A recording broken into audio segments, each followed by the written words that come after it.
But I'm Amy Clayton. I'm the Executive Director of Webster Parish Tourism. It's Visit Webster Parish. Previously, the Springhill Main Street Director for several years. We won this grant through our parent program, Louisiana Main Street, and I want to take a second to thank them, and I'll pass the mic to the Assistant Director of Louisiana Main Street now, who's up here now. And I want to thank our sponsor, the Springhill Medical Center, for supporting us and sponsoring us, and all of you guys for coming out to so many meetings in the last 4 days and giving your input to help our team facilitate a plan that means something to us, because it was us that made the decisions about it. And thank you to the team for being here and for coming out and taking their time as well. So everybody, this is Amanda Lanada, and she is with Louisiana Main Street. Hey everybody, good evening. Thank y'all so much for coming out. Like Amy said, my name is Amanda Lanada. I'm Assistant Director for Louisiana Main Street, which we work with Main Street communities all over the state, including Springhill. We have 38 communities now, but my director, Ray Scriber, was unable to be here with us tonight, but he said to tell everybody hello. But yeah, like Amy said, thank you all for participating in all the meetings and focus groups this week. It is a lot, and I know your time is valuable, so we appreciate that. And I also just wanted to say that this roadmap would not be possible without the state legislature. They provided the funding that for these grants. So the next time you see Wayne McMahon and Stuart Cathy, please tell them thank you for supporting Louisiana Main Street and for supporting Springhill. So now I'll turn it over to Randy. Thank you, Amanda. This is going to sound a little bit like a broken record, but I'm going to thank a few different people. But I also just want to reiterate thank you to the legislature for providing the funding for Louisiana Main Street, for being such a great oversight. And then locally for Springhill Main Street, for the Chamber, Amber, thank you so much for letting us hang out at your place all the time, for Brianna and the board. And if you were a member of the steering committee, do you mind raising your hand? Thank you for your time this week. I also want to thank the various stakeholders. For those of you who didn't know, we talked to a lot of different user groups, like elected officials. Matter of fact, if you're an elected official, would you raise your hand? As I expressed to them in the meeting, it's sad to say, but we do a lot of planning exercises in other places in the country, and elected officials don't even attend, which is kind of crazy since it's going to benefit their place. But we had a lot of stakeholders. We talked to people in tourism, economic development, the faith-based community. And if you were part of that, do you mind raising your hand? Again, thank you for your time. Thankfully, JB wasn't there, so we had a lot. I'm just kidding. It went great. But I think I'd be remiss if I didn't say on behalf of our team, just the hospitality that you exhibited to us, everything from the restaurants that we visited and the fabulous food that we enjoyed to the places that we stayed. You know, what we do, I hope it shows we love what we do. And we would almost do it for free, but you pay us to travel because travel is such a bear these days. But I thank you that you made it as enjoyable as that can be. So today we are going to address kind of our recommendations against 4 themes. The first is rooted in reality, and that's going to be Trip unpacking the market study, because we all, as I told you on Monday night, reiterate tonight, we want to make sure our recommendations are rooted in some economic realities that you can support for the long term. And then Sean and Trip are going to address some branding through the story that we share. And I think you're going to be really excited to see how they've captured the essence of your place and giving you these really thoughtful ways to give your message. And then finally, Stronger Together, a place that works. Andy and I are going to be addressing design and planning, and we're going to give you a very thoughtful plan from start to finish on how to implement it. And then finally, Stronger Together, kind of an organizational and an implementation strategy to get the job done, because I hope this makes sense. I would assume you already know this, but this is the kind of thing that's going to take years to implement. We've given you some low-hanging fruit to celebrate some initial quick wins. But this is going to take a lot of people over a lot of time to see it through to fruition. I realized I left out something, and I'm not about to proceed without remedying it, and that is, I want to thank Amy. Because I'm telling you, we wouldn't be here tonight had it not been for her efforts, both in securing the grant, but this young lady has had to endure about 92,000 phone calls and text messages from us. And she's always done it with grace. And so, Amy, on behalf of me and the team, thank you so much for everything you did to make this happen. Utility. Thank you, Randy. Make sure you're all situated with my mic and the other mic. And I'm about to take you on a little bit of a roller coaster ride. It'll be ups and downs, but one of the things I always talk about when I'm working in communities, and Randy kind of preambled this, is that if we don't ground this in economic reality, and we don't ground this in what's really happening on the ground, then we're living in kind of a fantasy land. And so what I want to do is kind of get you up to speed on what we're seeing today. Please keep in mind that a lot of this is stuff you intuitively know because you live here, but it's kind of helpful for me to be able to share it back to you all. And so one of the first things that we deal with whenever we're doing a study like this is trying to figure out what the trade area for a community is. And I was very grateful for the merchants. We had a huge turnout at the merchants' breakfast. They helped edify what this trade area is. I like to be a little bit conservative, but one of the unique aspects of Springhill, Louisiana is that unlike most communities that I work in, where I'm casting about a 15-minute drive time or a 10-minute drive time if I'm close to an urban area, you're the center, and you know this, of a rural catchment area that is well beyond the city limits. It's well beyond Webster Parish. It extends into Arkansas, of course, and it gets very close to Texas as well. And so 30 minutes is where I landed your trade area. And you'll see that it ends up making some degree of sense when I start talking about the market numbers related to that. And you can kind of see where it stretches. So we don't quite get Haynesville. We do get over to Bradley and Plain Dealing. Don't quite get all the way up north, which is good, because what I don't want to do is get into some other folks' trade areas. And this is where things kind of hit the ground on things that you would already know. Again, the city's population, 4,456. When we get to that 30-minute trade area, it goes up to 15,422, so it almost triples. The region is, as you know, the city's in a population decline, the region is in a population decline. The good news is, I don't like being able to report that, but the numbers are showing that slowing. And so, in a lot of communities that I'm working in right now, that pace of decline is getting slower and slower, particularly because I do a lot of work. I'm from South Carolina, after all. I do a lot of work in southern states, and people are moving to southern states more and more. When we look at both the city and the region are experiencing this. Of course, it's helpful to understand age distribution and racial distribution here. If it feels like your community is a little bit older, you are. Your median age is 42 at Springhill. It goes up to 44 in the 30-minute drive time. Just to put that in perspective, the United States is about 37 and a half. And so you do skew on the older side of the population base. You see this 1 in every 5 folks, or actually 1 in every 3 folks is above the age of 55. And so it kind of puts it in perspective. Majority white community, both in the city, 59%, 68% in the 30-minute drive time. African American Black in Springhill, 33% in the 30-minute drive time, about 25%. So you can kind of see that breakout there.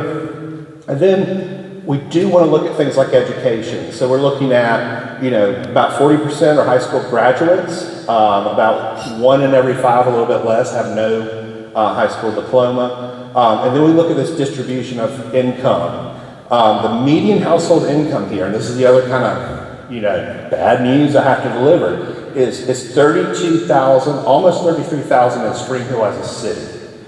And then when we get up to that 30-minute drive time, it jumps by almost $10,000. When we get to that point, we're getting closer to the median household income of Louisiana and Arkansas, but we're still not quite there yet. And so we are dealing with a community that has lower income levels. And so with population decline and lower income levels, we have to fine-tune our recommendations. And I think that's important, but I've got good news kind of coming on the back end of this. So it's just important to be able to look at this and understand where we're doing. This should not come as a surprise to you either. The community now, as we look at employment, in the Springhill area, about 1,063 folks commute into Springhill every day, and then we have 1,282 that commute out. And so a little bit more commute out than commute in. And those of you who know the history of the community understand, some of that background. And just like your shift, you were once very strong in paper and production and things like that. Retail trade, healthcare, accommodation, and food service represent the big majority of the jobs that are here in Springhill. So that's kind of my roller coaster that's going maybe uphill or maybe downhill. I guess we're going uphill now with some more fascinating news, is that even as you're experiencing population decline and lower incomes here, you're a community from a city standpoint. Your supply of retail here is $172 million. Citizens here spend about $71.5 million. This city, every year, imports $100 million from outside the city limits in. You know that's true because the folks you all see at Walmart, the folks you see at McDonald's, the folks that come and visit downtown and go to your festivals, they're not all from here. They're coming from all around this area. You are a powerhouse retail center, and it is very evident and very clear when we look at it here. This number for me, having been doing this for 25 years, is extraordinary to see. When we get to the 30-minute drive time, this is where I got comfortable with the drive time, is as soon as we get to the 30-minute, the demand goes way up to 277.9 million, your supply is 304, and you start leaking about 25 million. But that is only in certain categories. So what we mean when we say retail leakage is people are spending money outside this area. They just can't spend it in this area, so they're having to go somewhere else to get it. And that's happening in certain retail categories. But I do want to go back a moment to the city numbers, because even though you're gaining, you're only gaining in very significant categories. You all can guess what they are. General merchandise, you gain. You got the only Walmart around. Grocery stores, you gain. Several grocery stores in town. Quick service restaurants, doing great in that. Gasoline, you're doing fantastic in that.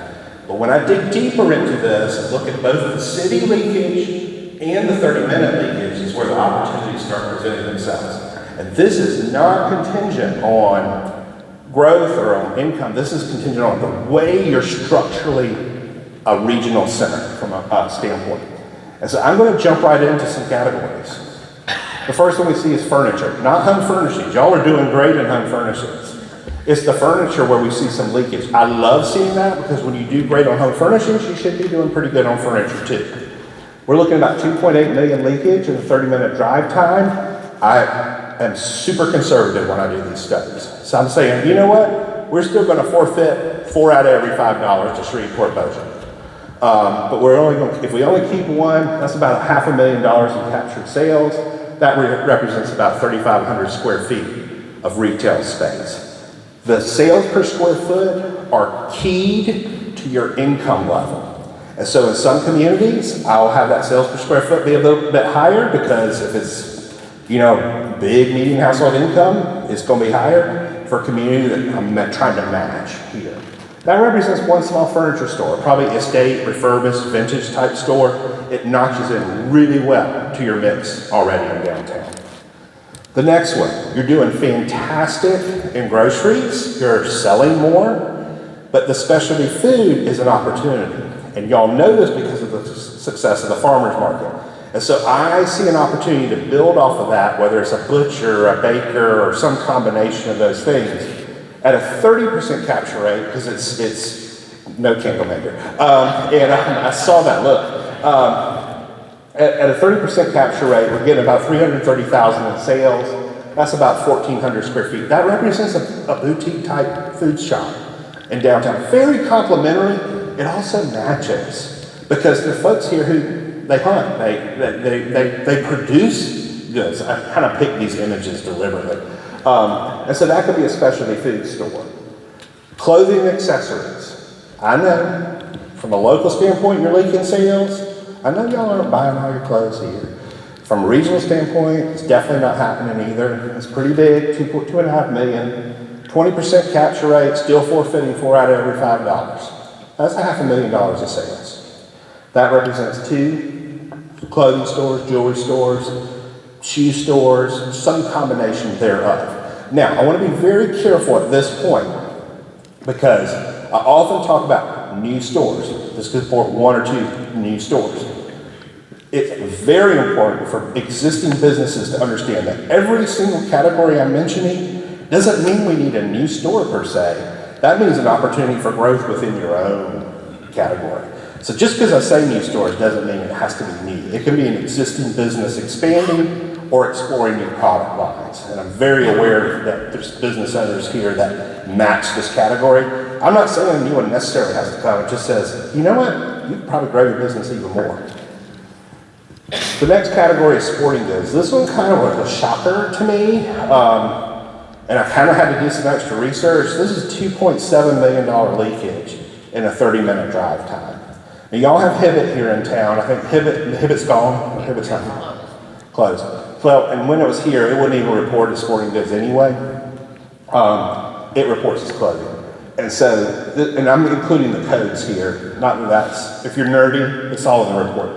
30% capture rate on it. That's $831,000. And of course, I picked my images deliberately. You know, I'm thinking 3,300 to 4,200 of sporting goods space. Probably tilting more toward the hunting and fishing and outdoors with a touch of sports, you know, to kind of tie it. And then that's one mid-sized sporting goods store. I see that as a huge opportunity. It ain't Academy, it ain't Dick's, it's not gonna be one of them. It's very much suited to a downtown environment, that kind of square footage. The next one is specialized retail. This is kind of the catch-all category. I will tell you that where your opportunities lie are coming in pet, kind of maker stores, vintage. You already have a cluster of that in downtown, and so those clusters can continue to build on one another. It's a big leakage, 5.4 million. I'm doing a 30% capture rate. That's 1.54 in sales. That's about 8 to 12,000 square feet of supportable space. And because you have a cluster, it becomes a marketing opportunity to kind of say, you know what, we're going to build off of what we already have here. I picked the dog deliberately because pet was one of your, within this category, there's subcategories, and that was one that was really showing. And then the dining. And dining is interesting because when I look at the city, y'all are doing great on quick service. You're doing great on, you know, that's fast food, that's the place you're kind of picking it up. You're not really sitting down and being served. And you have these places. Y'all have those that show up on your radar. But the full service is still leaking at the city level. So, and what we love is that it's a cluster. It's really strong what you've got here. But at a 30-minute drive time, you're leaking $18.5 million. This is the big kahuna for you, particularly for downtown. At a 30% capture rate, that's $5.6 million. I broke it down because there's subcategories. Full service, 2 to 3 more restaurants. Not an Applebee's, guys. This is independently owned restaurant in downtown. Coffee, enough to support a coffee shop. We heard that, the numbers bear it out. And even limited service, as strong as you're doing from a city standpoint, when you get to that 30-minute drive time, it starts to leak again. And this could be a downtown store, but it could be that fast food place if you want it, not Chick-fil-A. And so, and I say not Chick-fil-A because their numbers are way out of the sheet here. But it does help me understand too, and we're kind of past this era, particularly here in Springhill, where it's the bypass or downtown. It's really both and, because if they're coming in from a rural area and they're going to Walmart, there's no reason if they're driving 25 minutes for them not to make that extra few feet trip to come into downtown and shop there. So some conclusions at the end of this. It's a small but powerful market here. You have got a super regional impact here. This whole idea of the city generating $100 million of sales in excess of what consumers here can spend means that your customer is here, but your customer is in the region. It's in the region. That 30-minute is pretty self-contained. The gaps are real, they're attainable. I tend to be very conservative in these estimates. And at the end of the day, and we talk a lot about economic development, and philosophically I understand the desire to kind of want, big industry to come back. Well, the fact is, that's kind of like wishing for a lottery ticket to be what communities that win the big plant and the next thing. At the end of the day, what we're looking at is turning existing demand into prosperity. After all, in Louisiana, our cities are funded primarily by sales tax. And so we've got other people's dollars spent here in Springhill. That lifts the tax burden off the residents who live here. It also stabilizes the city budget. So that turns into local prosperity. It also presents opportunity for locals to have ownership in the community, and it can build the downtown for the community. So with that, I'm going to hand it off to Sean, and he's going to talk about the story we share, the marketing. Thank you, Trip. If I can remember how to work a clicker. So the story we share, it's been a great one being here in the community this week. And one of the first things that we do whenever we come into the community is look at what everybody is already doing. We want to see what's working, where we can help build the tools out, reinforce those efforts, and there's some really good work being done here in the community already. From the Discover Webster to the seal. I love the mural that's painted in City Hall right across the way here, and I hope that you'll see through this there's a lot of inspiration we took from that design. Even the chamber and Main Street and the organization, everybody's putting in really good effort, doing a lot of really good work with all of these, and so we wanted to kind of take a look at these with all of your input and the engagement that we had, the discussions of the personality of the community, what we experienced, the photography we were able to capture while we were here. Thank you for the nice weather, by the way. It was a beautiful week. I think I overdressed a little bit, even having long sleeves, because last week was freezing in South Carolina and just can't figure out what this year is doing right now.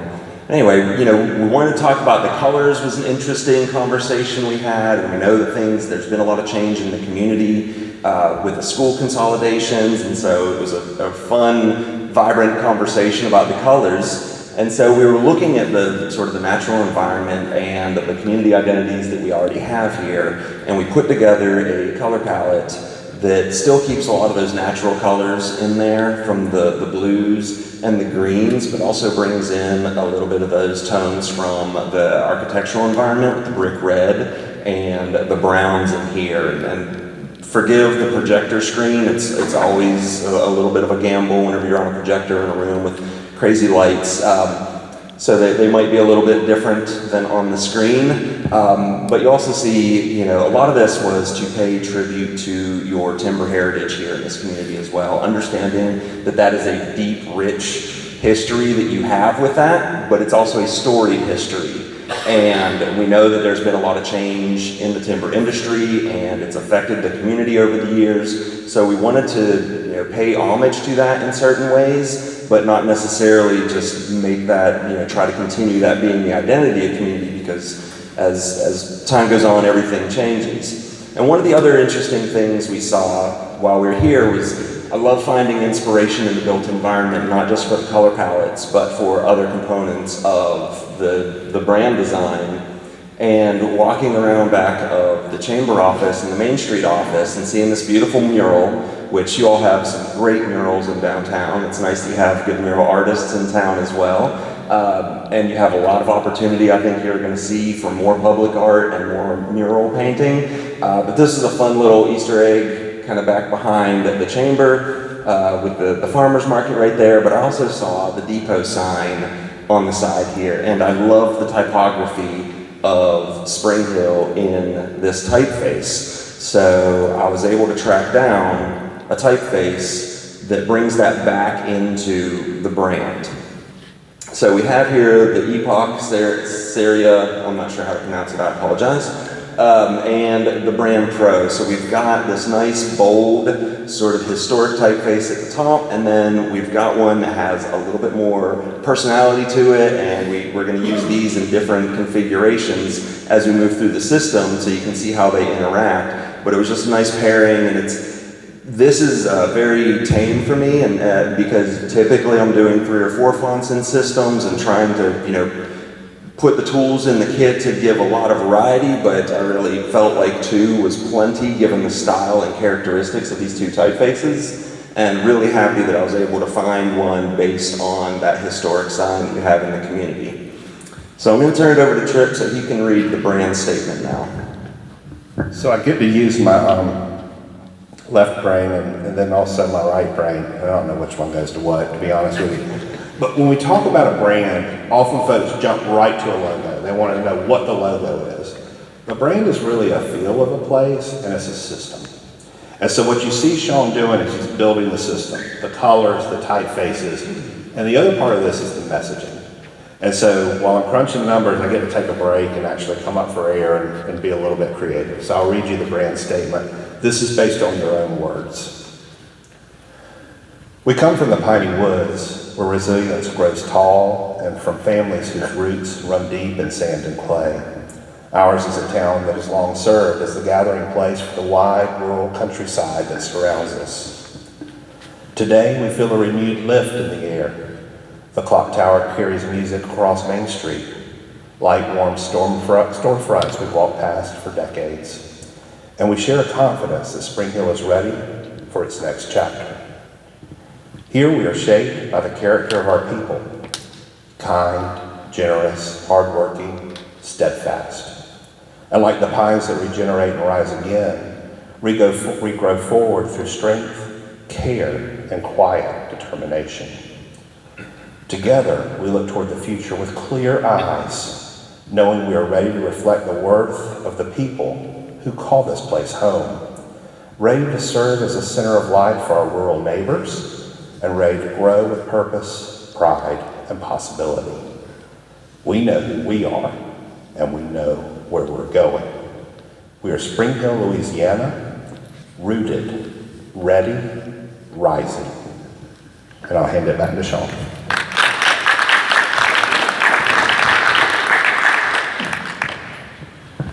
Thank you, Trip. So as you'll see as we move through this system, what I'm hoping to accomplish is pulling some of these identities that you saw in that first slide together in a more cohesive system. And so we're going to start with downtown, where we're using a tall pine, that loblolly, that standing sentinel over the community right here in the city park, right at the top of your main street, sort of standing iconically over this icon. And we've still got the background, the tree line in the background, again inspired by the town seal, and the streetscape there as well, because you all have a very unique collection of buildings there, and if you were to zoom in with this with the magnifying, you might recognize a couple of these, but we just wanted to keep that inspiration in there and find a way of trying to combine some of these elements without feeling too busy or overcrowded. And you see how well those 2 typefaces pair there with the script typeface and that epoch historic typeface. And one of the challenges in doing the design is always making sure that as we implement this, 4 colors is beautiful, it's great for digital, it's great for online and marketing and such, but we want to make sure that it works in single colors as well. And Trip almost wanted me to just wipe all the color away because he loves this slide so much, he just kept trying to find new ways of using it. But making sure that it works in all of the colors throughout the palette in different configurations, whether it's stacked, whether it's off to the left, whether we're using Louisiana as the modifier or just the tagline, you'll see it in different configurations throughout here.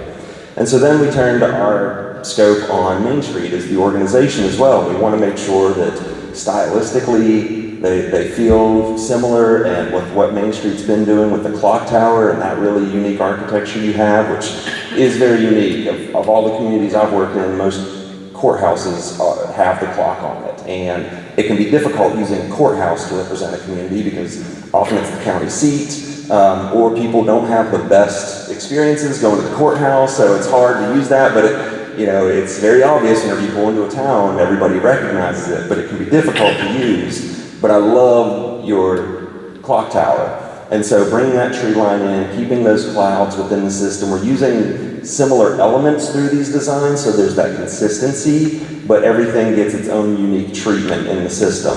And again, moving that typeface up the top, using Main Street in the script with the tagline, and making sure it works in single colors as well. And so outside of our charge here this week, we're here working for downtown as a destination, we're looking at Main Street as an organization, but I just can't help myself and I start poking things that I don't necessarily need to be poking whenever I'm on site. And so being inspired by the mural in the City Hall and looking at how we can pull inspiration from that beautiful piece of art and the style it was created in, I wanted to kind of re-engineer it so that all three of these identities kind of come together, and you can see the clouds are in there. We've got that tree that we're using in different perspectives here. We've got the tree line in the back, and that's really one of the things that we talked a lot about internally, is using the tree as a metaphor for that strength, that resilience, that regenerative nature, and sort of standing tall and sentinel over the community. We see a lot of logging trucks coming through. It's still paying people's paychecks out there, and it's a good industry to have, but there's something just majestic about a tall tree, that we get to pay respect to. And so that was really inspiring for us in that stand, of the community standing together in a stand of trees. And so you can see here the system where all three of those identities together are unique individually, but as a system, you can see the common language they're speaking and the elements that they're sharing.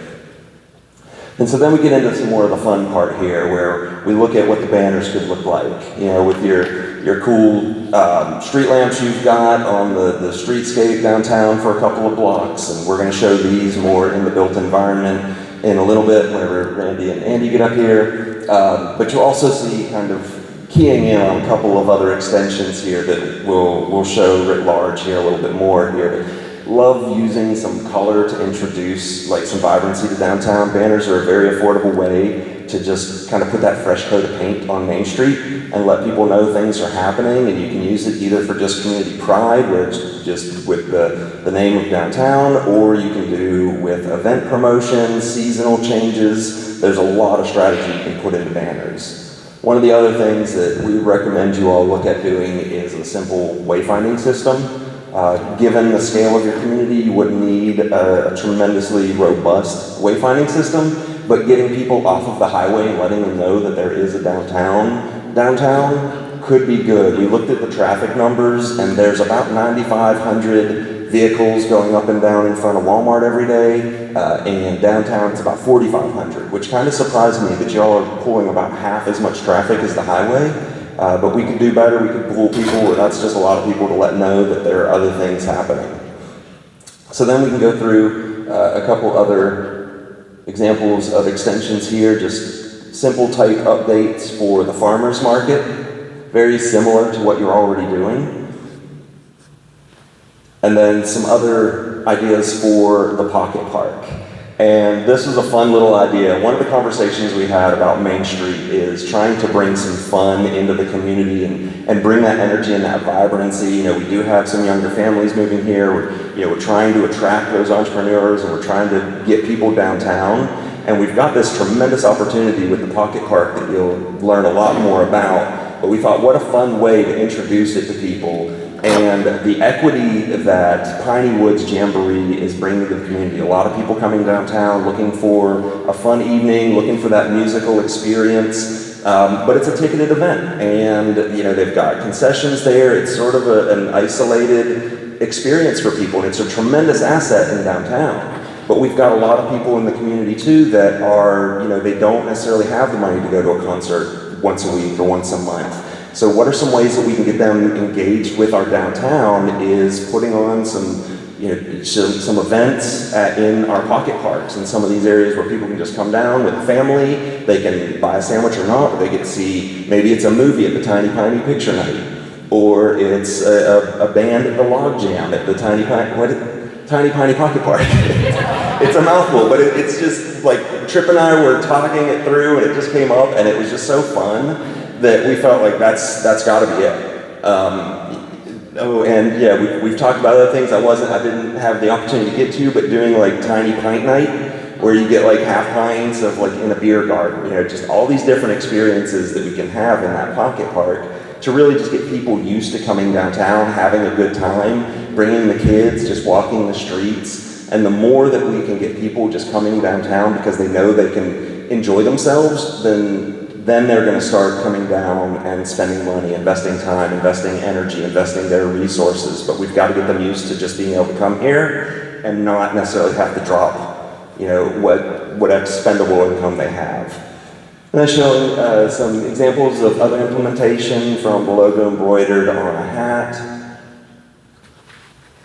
to a simple t-shirt print. And these are things oftentimes Main Street organizations can buy and sell to the local vendors and boutiques at cost. So they get to upcharge a couple dollars and make a little bit of money, but then we also get to sell these pieces to people for community pride, but also those visitors we have coming in for events take a little piece of the community home with them. And so, Springhill could be worn all over, the Quad State area, because it's not far from everywhere. A lot of people are coming here to have, a good time. So now I'm going to turn it over to Andy. Thanks, Sean. Moving into design and planning, you're going to see Randy and I kind of dovetail this a little bit. We've set this up in a manner that we think is pretty logical in terms of, basically we heard a lot about having a vision and how to go forward with the vision. We felt was pretty important on communicating that through. So we've got some plans and recommendations at the front that are more sort of toolkit framed, and then at the back end of this, Randy's going to go into more of like the how-to as we move forward with some of those ideas.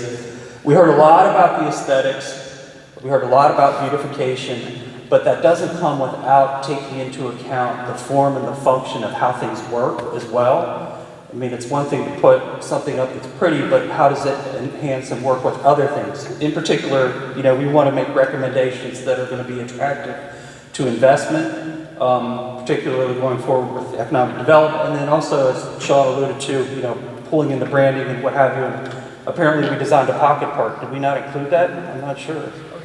No, I'm joking. But anyway, we're going to share some recommendations for that. But starting with Springhill Park, Springhill Park, obviously it gets well used, and like anything that gets well used over time, it just needs a refreshing, kind of a freshening up, if you will. Particularly the thing that we've noticed is access to the park can be a bit challenging getting across Main Street unless you have your running shoes on. So doing some things, and I'll get into the plan here in a second, what we've done is an overall plan to make recommendations for both the triangular space at the top, and then obviously the Springhill Park proper. For those of you who don't read plans, sorry, we're sitting in that civic center here on the far right. Main Street is here, and then Clinic Street is at the bottom. But making some simple gestures, but also things that check more than one box. Starting at the triangular space, just leaving that open, mostly as green space that you can still program for festivals, events, what have you, or Christmas, clearly you're decorating it, but improving accessibility and safety by introducing sidewalk systems that would wrap that park, some crosswalk gestures, and all of these plans you'll see these kind of red zones that cross streets. That's purely to imply a crosswalk location, and there's a variety of ways that you can handle that in terms of the aesthetic. And then, again, sidewalk connections along the edges of the park where it's feasible, and then even along, I'm not going to say this correctly, Machen Drive. There's some gaps in there where, it'd be better connectivity to get people into the park. And then taking that a little bit further is this kind of curving line, if you will, not just curving the laser pointer, but putting in a walking path treatment that would just give you more access and mobility to the park, as well as getting people more involved in the park. And then some key recommendations we'll do in the center here in a second to just kind of clean it up and shore it up a little bit. You know, a couple examples of how simple pathways can get people just more recreational opportunities. We realize there are some areas in the park that are lower and it can be wet, and you can do that in treatments with decking to the point where, you know, that's almost a feature to come see with any kind of space to begin with. And these can be done, you know, whether they're recreational sized paths or not, but just wide enough so that they're accessible for everyone. And then back to the center of the park, you know, currently the play equipment there it really kind of occupies all of that zone. It's sort of spread out and it's grown over the years, and that's not uncommon. It could use some updating, it could be a little bit more attractive, while also freeing up space to do some other things, and then let that kind of green area under the trees sort of expand and breathe a little bit. So there's this notion that's very popular now that's called nature play, which I'll share a little bit more on in a second. And then just kind of cleaning up where the existing picnic area is, perhaps updating that equipment, consolidating a little bit more, and then folding in some shade with that would be a bit more attractive. And then also keeping a small spot if you want to have a small playground area. Playground areas that are more, what we would call traditional these days, that are equipment based, they tend to be sort of age specific. Things like nature play can kind of cross all ages, and it builds a lot more than just playtime. It's educational, it's exploration, it's all that kind of things. So. Again, these are samples of playground equipment. You know, you can get all the way into sound and color and textures and lights and all sorts of things. I will say they have, over the years, gotten a lot more expensive. In terms of cost, nature play tends to be a lot more cost effective because you're just using natural elements. Rumor has it there might be logs in the general region. I mean, it seems like it'd be kind of an easy vernacular to get that pulled in. But again, just simple, really simple ways, and you know, I probably find some of these things just exploring the geography like I alluded to. And then lawn, landform, all of these things are really just simple gestures that you can utilize in these sort of play areas that have become really popular and attractive to kids. So then the pocket park, which the location is right at the end of Queen Street, across from Main Street. The interesting part about pocket parks, and we're going to do this, there's terminology. The space is a pocket park, but we're treating it with what are often referred to as pop-up treatments. Pop-up just means that you can pick them up and move them around. So for now, you could go in and, for instance, in that space, in that vacant lot that exists there, you know, there are all these things that you can do that are sort of temporary treatments. If and when, say, a building comes along or a higher, better use comes along, you can pick these up, relocate them, and repackage them in another vacant location to then give some more activation. The cool thing about these kind of parks is that it just gives another sort of variety of things for people to do in downtown. And in particular, these are very attractive to just gathering and kind of hanging out in. And again, simple things like outdoor games, you know, obviously shade tables. It is Louisiana. I hear it gets warm here. And then seating, color, texture, things like that. It becomes vibrant and attractive for people that would utilize within the downtown. And then doing, you know, periodic kind of pop-up features, whether it's for kids. You know, this is literally like a library pop-up stand where people of all ages come in, read a book, hang out, sit in the space. And then there's so many ways you do these. This is an example of, it's kind of like a craft themed one for kids to do. They could come in and do activities within the park. So we've developed 2 plans for that vacant lot. This first one would be kind of that quick, immediate fix. Like this could literally happen in the next year, whereby you bring in some shade. There's a concrete pad that's in the back of the lot. There's a nice sort of elevated space. You put some shade panels on that with some seating and chairs. Utilize that lawn area that's kind of along the left side of the lot with some outdoor games to give that a little activity. That sort of flowery looking thing could be a piece of, it could be as simple as chalk art on the existing asphalt just to give it color and vitality.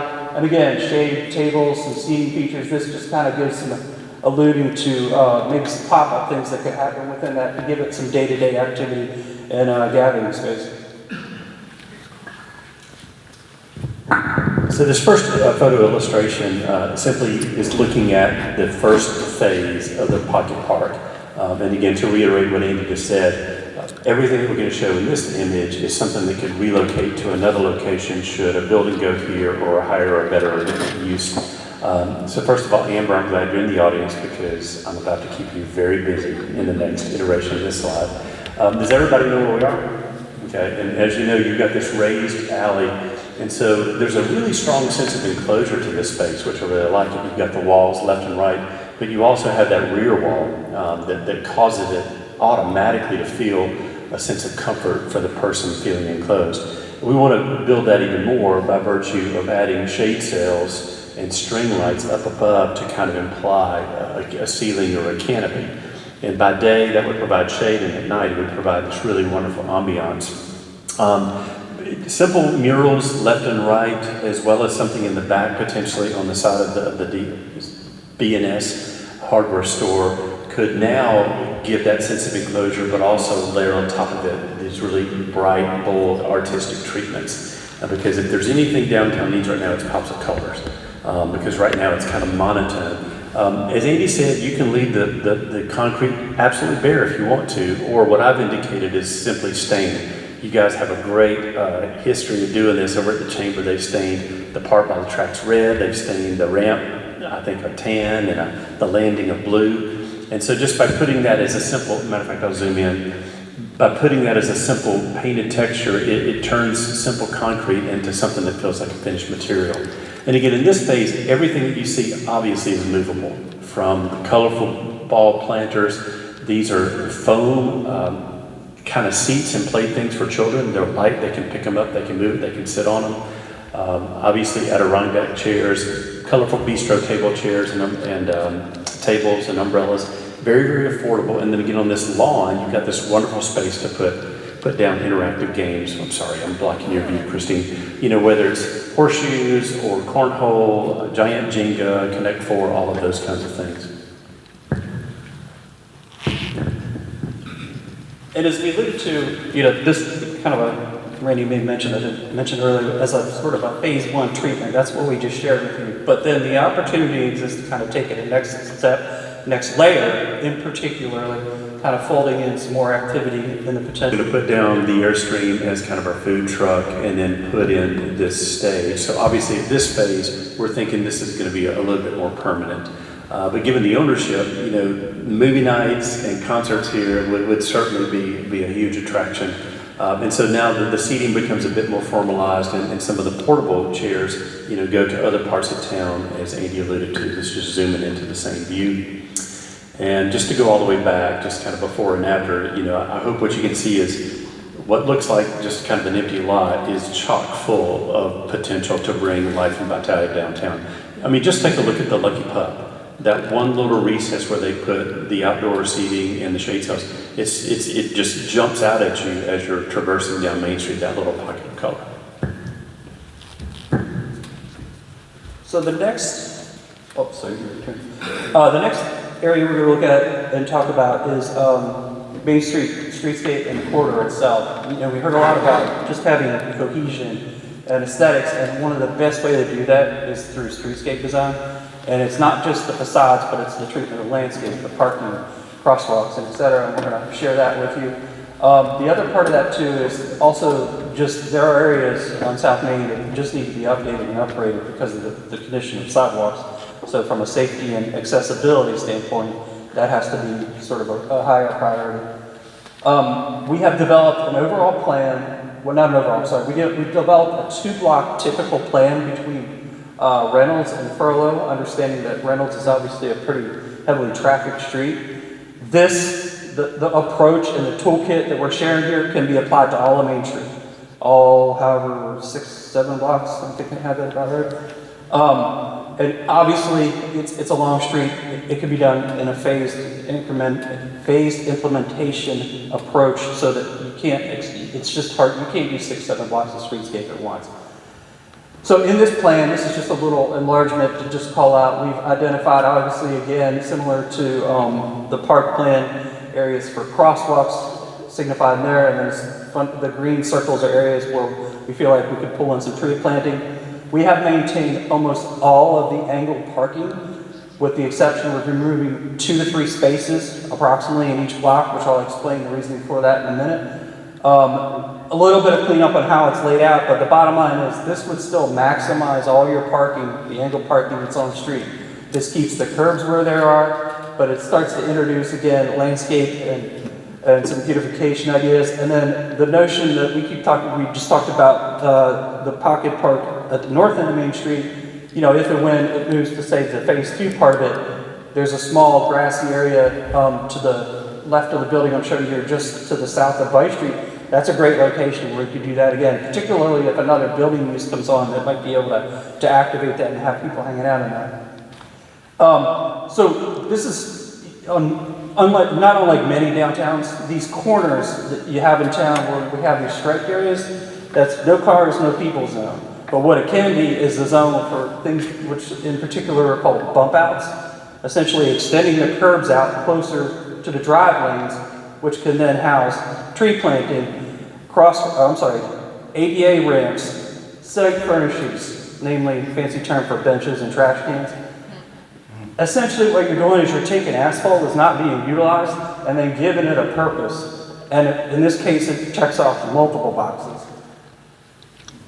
And these are examples of, again, you know, the cohesion that you get then from the sidewalk zone to the crosswalk zone, creating little plank areas. This is that notion of potentially removing 2-3 parking spaces per block as needed, just to break up the long run of parking and give you some shade. It's as simple as removing a park space and inserting a then tree planter. These bump outs can also be utilized. That bottom area, I know it's pretty bright, but that whole space is designed to accommodate drainage and improve drainage from the street. And obviously, this is where you can really get into personalizing through landscape, you know, corners and pockets in your downtown with the plant material. Crosswalks, you know, they can go anything. Everybody's seen the traditional striped, you know, crosswalks, I'm sure, and the 2 parallel lines that run across the street. You can get certainly more creative with just black and white options, or like in your case, you all have the red stamped concrete sidewalks on the north side of Main, carrying that color through or that treatment, whether it's stamped asphalt or pavers. Any color change tends to work better psychologically for drivers because it's a bigger contrast from the black paving when you're driving through town. And then lastly, there are a lot of newer, not newer, but a lot of other communities are also using sort of graphic techniques and sort of personalizing, you know, certain locations within their downtowns via graphics, and sometimes these can be either painted or applied through a thermoplastic. And then lastly, just edges. Obviously we've got some vacant spots in downtown where buildings used to be, but there are also parking areas that abut the sidewalks. This is just a quick trick to continue the edge of the downtown. It's kind of just a physical and visual trick that essentially through landscape or walls or fencing, this is obviously a much higher investment. All you're doing is separating the sidewalk from the parking, both visually and physically, and it just makes it a better walking environment while kind of faking the building edge through downtown. And then Randy has prepared, this is that Reynolds intersection that I alluded to earlier, where, you know, we can incorporate the bump outs. He has prepared a rendering he's going to share with you at that intersection. Thanks, Andy. So one of the first observations is when we did our tour, you can see we were in these side-by-side and four-wheelers or golf carts, and this entire zone is just kind of no man's land. You don't park there, you can't drive there. And so in our minds, kind of like what he showed in those corner bump outs, it's an opportunity to regain some real estate for landscaping and greenery and signage and things of that nature.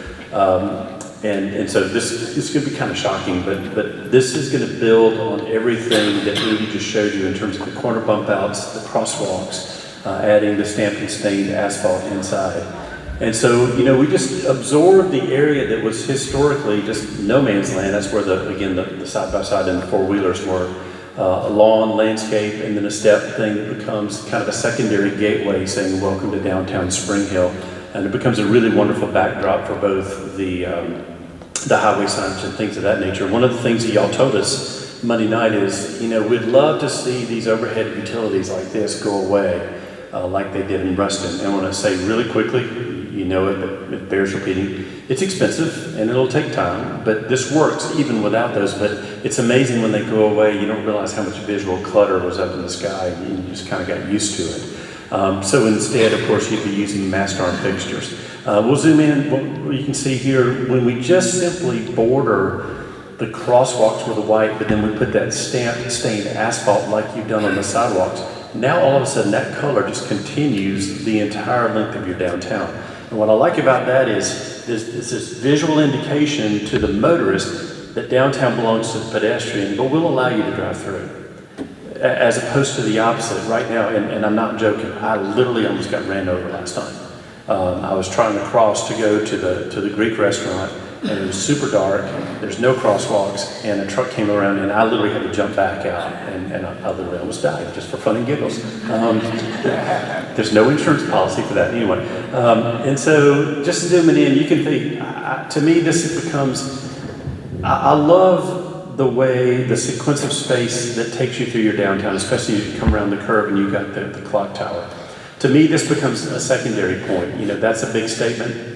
Now you have a midpoint statement, and then let's try to figure out something on the south end. So this is all the way back. It kind of takes your breath away, honestly, but this is existing and this is proposed.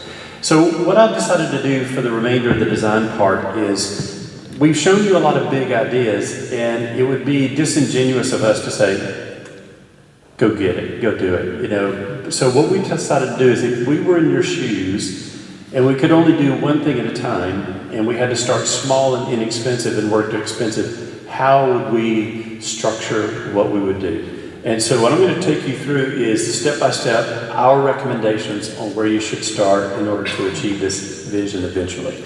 So here's the list, but don't panic, I'm not going to read it, I'm just going to take you one slide at a time. So the first thing to do is let's just clean up what we have, okay? But rather than just having just typical cleanup days, let's have topical cleanup days. Not everybody wants to pick up trash. Not everybody has a green thumb. My wife does, I do not. So on one month, y'all plant flowers and weed. Another month, let's paint. Another month, let's build sidewalks, et cetera, et cetera. And in a moment, Tripp is going to explain this Hill crew. I'll just allude to it slightly. In our conversation yesterday with the faith-based community, I was so encouraged by their willingness to pitch in and help. They said, you tell us what to do and we'll do it. You tell us what needs to be purchased and we'll help contribute. And so we're going to talk about that. But this spring cleaning, these community cleanups, but being topical in nature, is because not everybody in the room likes to do the same things. This allows people to plug in and serve where they feel gifted or talented or they enjoy. Next up is, after you've cleaned it up, put banners up. They're relatively inexpensive. They're great pops of colors. Sean has done you a solid in giving you these really wonderfully custom design that talks about your unique personality and heritage.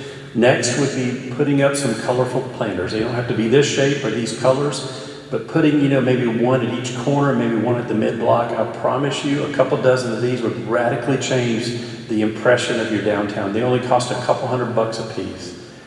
The merchants love this idea. This is Paragould, Arkansas. I want to talk about vacant building treatments. The most important thing to hear here is these are temporary solutions. This is not the permanent solution.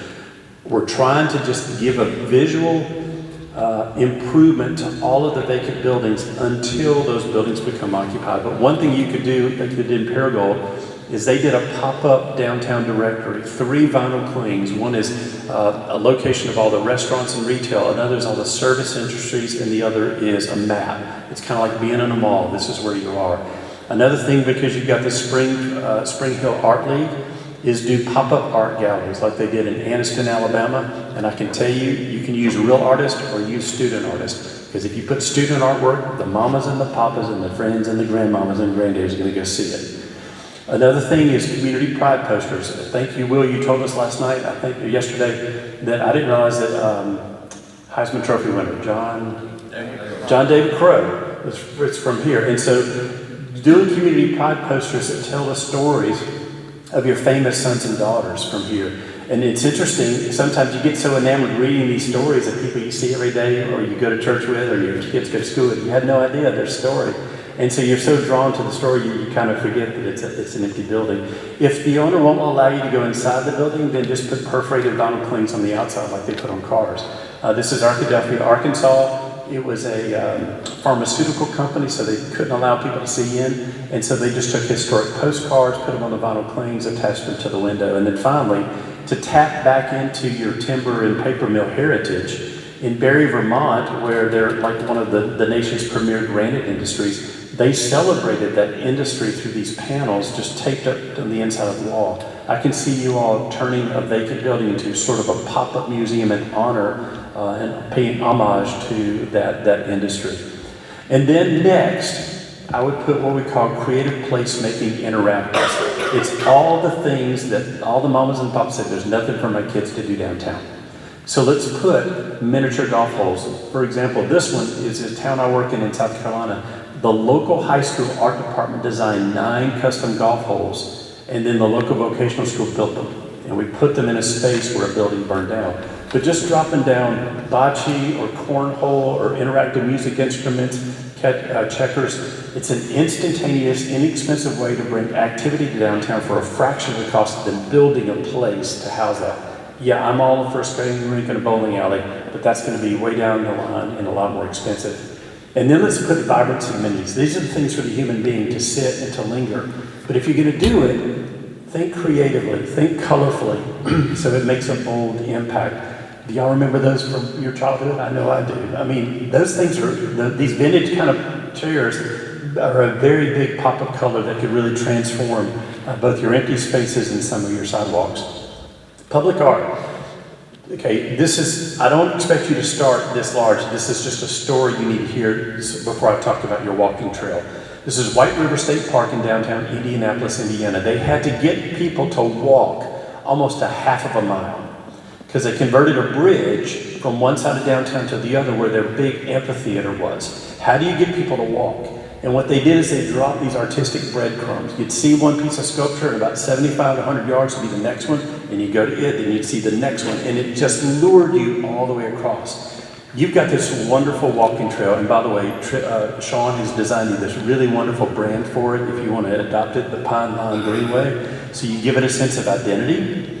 I would use that same breadcrumb motif to lure people down that walking path to make it interesting as they walk a distance. What Main Street and the Chamber have done on this side is fantastic. A couple gallons of red stain or paint clearly defined where the walking and the biking trail is, where the non-activity place is, except for pop-ups for farmer, and then where the parking is. And do you understand why that's important? Because if you don't, this is what happens. Because they shouldn't be parking there. There's actually a sign that says not to park there. And so if you got this walking trail, let's keep it clear, but I think part of the reason is if it's not demarcated well, you don't know and you park there. So I want to show you some simple techniques that I think could radically take your walking trail from good to great. So the first thing we're going to do is what the Chamber did, is simply paint this red zone. Because now everybody knows exactly where you should park and where you shouldn't park, or where you should walk and where you shouldn't. And then let's pop in a piece of sculpture, maybe every quarter of a mile. And imagine how that would lure you. And then imagine this rhythm of alternating colors created by the banners that Sean designed. Now, because this is such a long swatch of red, I would advocate for what we call magic copper murals. They're murals, but they're painted flat on the ground. You're welcome, Amber. You don't have to get on the ladder anymore. And what often happens when we painted these in towns I've worked in is the artist will paint the stencil, and then the kids and adults come in and they fill in the squares, and so there's a bit of ownership. Gary, there was a reason I asked you what y'all put back here. Y'all pray for him because I'm about to scare him a little bit. We are not advocating for y'all to vacate those spaces, but if you ever wanted to introduce some retail here and relocate some storage and inventory in other places for a different income stream, this could be a radically different place if we started introducing 1 or 2 retail bays. And so imagine the transformation of this walking trail if it's now brought to life through retail ventures as well. So again, all the way back to where we were before, it's fine, it's really good, it's a great asset, but but I think it has even more potential in the future if you so choose. The next on the list is to address the corners and the crosswalks that Amy talked about. Now, the reason you address the corners and not the overall streetscape first is this. The corners, ideally, hopefully, prayerfully, are where pedestrians always stop and where the motorist should stop if there's a stop line or a stop sign, okay? So the point is this, if that's going to be a place where people pause or stop, that's where you should put your chief investment. Because if they're stopped, they can see the flowers, they can see the sculpture, and they have time to see it. And so start there and then meet in the middle later. And so just simple bump outs, whether it's for landscaping or shortening the travel distance, are great. But you don't even have to build it permanently. Here in Liberty, Missouri, everything you see on the corners is portable. They're portable pieces of sculpture, plant material. And so they're just bringing a lot of life and activity to the corners. And then as Andy alluded to, then next address the crosswalks, because that's going to promote pedestrian safety. It's one of the few things that DOTs typically fund when you do it for the purpose of pedestrian safety. Next step is to plant trees. Consult your arborists for the best species that would work here. Consult your arborists for the best time to plant trees. Personally, I think the best time to plant shade trees is 50 years ago. Never works, okay. But anyway, this photo right here, I show this because these two photos are only 8 years apart. And look at the difference that trees and landscaping made in the environment of that downtown. Next, we're going to work on our buildings.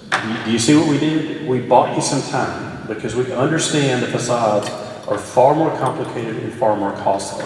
But eventually we've got to address it. But hopefully some of these other treatments are going to take people's attention away from the buildings to buy us some time to both save money to do it and to get them done. What I would advocate for you going forward is a facade grant program that's slightly different. Instead of funding money to do the entirety of the facade, everything, like the paint and the windows and the awnings and the signs, just fund one component per year. This year, the only thing we're going to fund is roofs. Next year, the only thing we're going to fund is improving the rears of the building. Next year, the only thing we're going to fund is awnings. And it just allows the property owner to make easier decisions. In Beaufort, South Carolina, we did this. We could put 35 new awnings in 1 year. All the owner had to know is, do I need a new awning or not? And then at Hartsville, they had a 50-50 match. $500 towards a sign. The difference in quality between a $500 sign and a $1,000 sign is off the charts. And so you can see some of the results.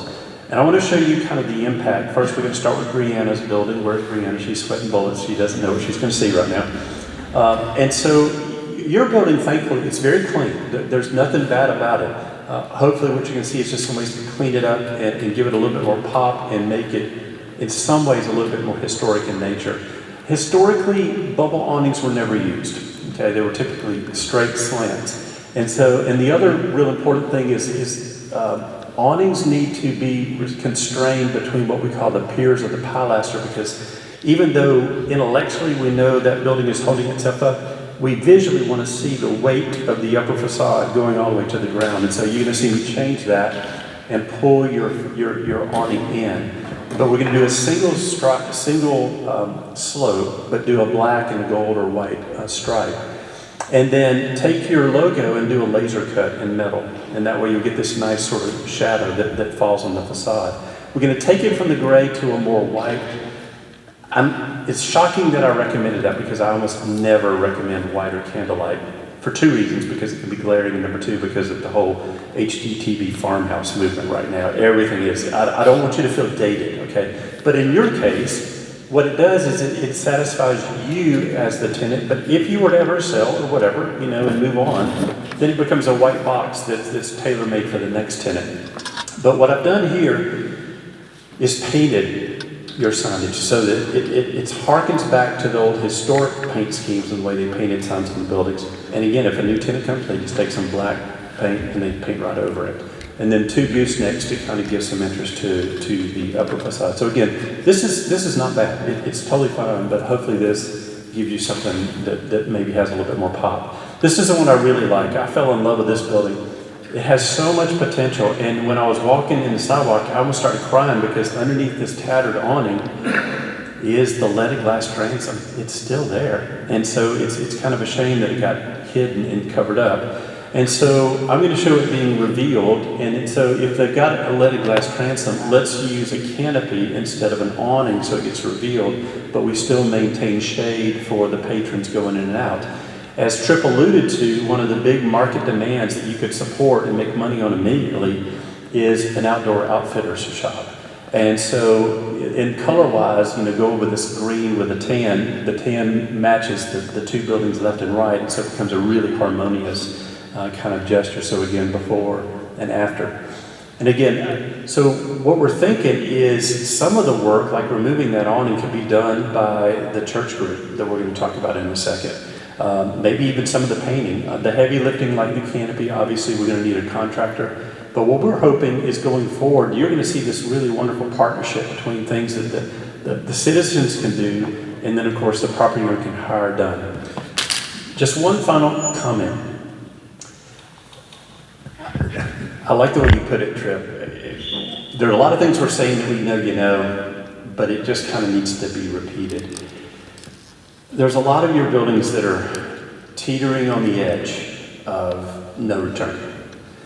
And we're just appealing to you by the mercies of God, don't let them go away, because they are your single most distinctive elements. Your McDonald's, I have it in Columbia, South Carolina. Your Walmart, we have it in South Carolina. But the assemblage of your historic buildings in your downtown exist on only one place on the planet, and that's Springhill, Louisiana.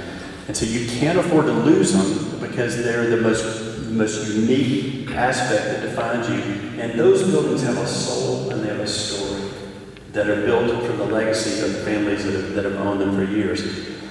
But just some numbers that would help you, and I'll put all these, the resources in the report. Every dollar that you don't spend this year to maintain your building costs you between $4 and $7 the next year. And the worst part is that $4 to $7 gets compounded at roughly 7% per year. So not only is it get more costly, then it begins to escalate. And so the National Park Service, which of course is the one who administers the National Trust and the historic, what do you call it, the historic district, which y'all are going to be applying for right now, they say if you defer maintenance, it becomes this terrible sort of downward spiral cycle of disinvestment. In stage one, you just defer it thinking you're saving money, but you're going to cost yourself more money next year. The problem is the next year, when it compounds, then the gap between what you need to now maintain and your return on investment gets greater, so the property owner gets even less motivated. It's like, why would I fix up my building if I can't get a return on investment? Well, it only gets worse over time. And of course, the final phase is it gets so bad that you have to tear the building down. And so I love this quote by the gentleman who authored this report: deferred maintenance is not a savings plan. It's a 400 to 700% balloon payment. And so it's worth spending the money today to save these historic assets. Tripp's going to wrap up on how we're going to get this done and organize ourselves around it. So we're almost to the end now. But I think it would be remiss if we didn't talk about some of the strategies in just a few more slides. We have a couple of ideas that we want to pitch. And the first one really is, we were inspired by the cooperation of the Webster Parish Tourism, the Chamber of Commerce and the Main Street, and we heard from the merchants loud and clear, and we deal with this in so many communities, that we're having trouble communicating the positivity that's happening in the community. There's a lot of forums for people to complain, and a lot of places that I work. And so we're like, well, how do we do this? Because we've got 3 different partners, they've got 3 different geographies. How can they team up and work together? And so we kind of came up with a name and a logo. We call it the Newsstand. And it's kind of a double entendre. It's a new stand and it's a newsstand. And so, get it? And so we're calling it the Newsstand Task Force. And the whole idea is it's a storytelling team for Main Street Chamber of Tourism and other partners. And what the whole thing is they're highlighting the wins and local people to build the pride of place. But they're not just highlighting the people and the wins, they're replacing outdated narratives. And by substituting those outdated narratives or substituting with positive narratives, the most important piece of this is your independent businesses here that are working every day. They're opening the doors to their shops, to their restaurants, and doing things. It's really hard for them to carve out that time to tell the story of the things that they're doing. Because after all, opening the door, running the business, dealing with folks. So in highlighting the stories of the community, replacing the narratives, but importantly, the lever to do that is through the businesses that are here, because they're the ones that are creating that transaction. That warm feeling that Randy talked about when we got here, that was because of businesses here that were warmly welcoming us. And then what it does is it serves as a good news source for the community. So we see this task force as a way to do that, and it becomes a unifying element, even though we have different audiences and different techniques. The next one we're calling the Springhill Springboard. Randy and Andy talked about, this whole idea of getting things done that are tactical while we buy time to get the grants, to do the funds for the bigger things. So how do we get buildings from stuck to ready? And this whole idea is it supports the property owners. It's not just grants. It identifies priority buildings, like which ones are the ones that are low-hanging fruit. And I've had to deal with this in tons of communities that I work in, and there's an old saying, I worked in a community in North Carolina, and they're like, we're about 3 funerals away from getting, exactly what we need to do downtown. And I hate saying that, but it's true sometimes. And so identifying priority buildings, reducing the barriers of entry to get things done. And it signals momentum. And so it's the quick fixes that can kind of get into this. And then the idea that Randy spoke about earlier is this whole idea of, we learned this from the Faith Community Roundtable. They're willing to do things. We're calling it the Hill Crew. And I like it because it's got a little bit of a faith reference to it. It's a volunteer coalition of churches and civic groups. We hear this over and over again. Just tell us what to do. We're willing to do it. And so they focus on these improvements. They can be the ones that get out and do these component improvement programs. I joke around. Same community in North Carolina. Why don't you have the Methodists compete with the Baptists? And but the whole idea, and we're actually calling it spring cleaning, as an initiative. And so we see this a lot in other cities where they do Christmas in August. And churches and other groups are going in there helping folks prepare their homes. We can see this to build community pride of place. After all, we are stewards of the place that we live in while we're on this earth. And then the final one, and I promised we would address this. I am not going to get into a big old discussion, but this is dealing with the water issue and the flooding, or the moisture issue in downtown. One of the things that I've learned in doing this work for the past quarter of a century is if we don't have a name for it, it becomes this kind of amorphous thing, And I was kind of experienced, like, what do we call this? This would be the Downtown Revitalization Initiative Program, DRIP. And I'm like, no, that didn't work. And so Downtown Storm Resilience Program, it ticks all the boxes, but having a name for this allows you to apply for the grants that are readily available here in Louisiana, for the grants that are available at the federal level that you qualify for because of the income levels that you have in the community, to be able, because this is not a public solution, it's not a private solution, it is a combination solution for the community, and it needs to be thought of as a big initiative rather than, we're gonna kind of muddle through and figure it out. It's time to name it, call it what it is, and assign it.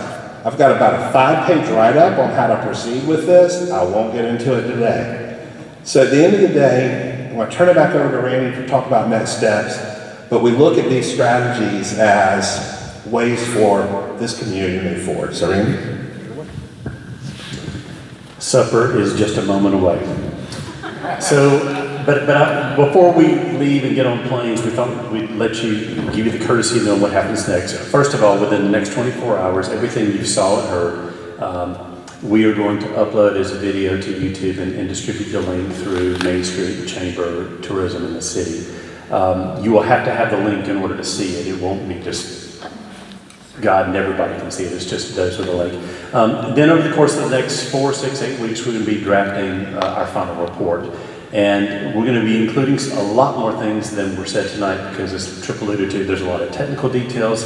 about how to deal with the flood issues, how to deal with vacant and abandoned buildings. We have a teammate who is not with us presently who has evaluated your ordinances and has made specific recommendations about that. Then we're going to do a Zoom-based implementation workshop with the steering committee. And we're going to walk them through our high-level recommendations and work with them to determine what should happen first, next, and who the responsible parties and timeline should be. Thankfully, Amanda and Ray and their staff aren't going away. And so you will continue to enjoy their ongoing support long after we leave. And then finally, I hope we're going to come back one day and just celebrate a ton of implementation success with you, because I've seen the potential here, I've seen it in your people, and I have complete confidence you're going to accomplish this.